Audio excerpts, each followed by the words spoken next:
আসসালামু আলাইকুম। বিকেলের নাস্তায় ১ কাপ চায়ের সাথে বিস্কিট ছাড়া যেন চলেই না।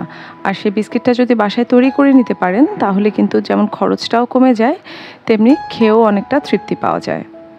আজকে তৈরি করে দেখাবো নানখাতাই বিস্কিট। খুব সহজে আর অল্প খরচে বাসায় কিভাবে তৈরি করবেন সেই রেসিপিটাই আজকে শেয়ার করছি। একটা মিক্সিং বোলে তেল নিয়ে নিচ্ছি 1/2 কাপের মতো, আর এর মধ্যে আমি 1 টেবিল চামচ ঘি দিয়ে দিয়েছি। চাইলে পুরোটা ঘি দিয়ে অথবা পুরোটা বাটার দিয়েও করতে পারেন। আমি তেল আর ঘিটাকে মিক্স করে নিয়েছি। দিয়ে দিচ্ছি 1/2 কাপের মতো আইসিং সুগার। আইসিং সুগার না থাকলে বাসায় যে চিনিটা থাকে সেই নর্মাল চিনিকে ব্লেন্ডারে ব্লেন্ড করে আইসিং সুগার বানিয়ে ব্যবহার করতে পারেন। এবার চিনি আর তেলটাকে খুব ভালোভাবে মিশিয়ে নিচ্ছি। এটা মোটামুটি একটা ঘন মিশ্রণে পরিণত হয়েছে। এবার এর মধ্যে দিয়ে দিচ্ছি 1 কাপ ময়দা, আর এর সাথে দিয়ে দিচ্ছি 1/4 কাপের মতো সুজি। চাইলে এখানে বেসনও ব্যবহার করতে পারেন 1/2 কাপের মতো, সেক্ষেত্রে ময়দাটা 1/2 কাপ ব্যবহার করবেন। আমি শুধু ময়দা আর সুজি দিয়ে বানিয়ে দেখাচ্ছি। এবারে সব কিছু খুব ভালোভাবে মেখে একটা ডো তৈরি করে নিতে হবে। আমি হাত দিয়ে ডোটাকে মেখে নিচ্ছি।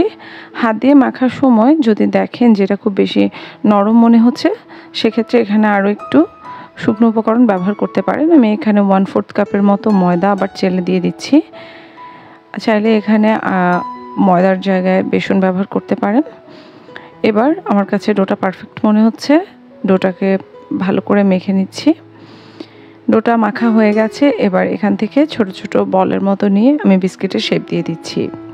চেষ্টা করবেন সবগুলো বিস্কিট একই রকম করে তৈরি করতে। এবার হাতের মুঠোয় নিয়ে একটু গোল শেপ দিয়ে মাঝখানটা একটা আঙ্গুল দিয়ে হালকা করে চেপে দিচ্ছি। এরকম একটা গর্ত তৈরি হয়েছে। এবার এর মধ্যে কিছুটা বাদাম কুচি দিয়ে দিচ্ছি। এখানে বাদামের পরিবর্তে কিশমিশও ব্যবহার করতে পারেন। আমি 150 ডিগ্রিতে প্রায় 25 মিনিটের মতো সময় নিয়ে বিস্কিটগুলোকে বেক করে নিচ্ছি। আমার বিস্কিটগুলো রেডি হয়ে গেছে। দেখতেই পেলেন যে খুব সহজে অল্প কয়েকটা উপকরণ দিয়ে বাসায় খুব মজার বিস্কিট বানানো সম্ভব। আশা করছি রেসিপিটি আপনাদের ভালো লেগেছে। ভালো লাগলে বাসায় অবশ্যই ট্রাই করবেন। সবাই ভালো থাকবেন। আল্লাহ হাফেজ।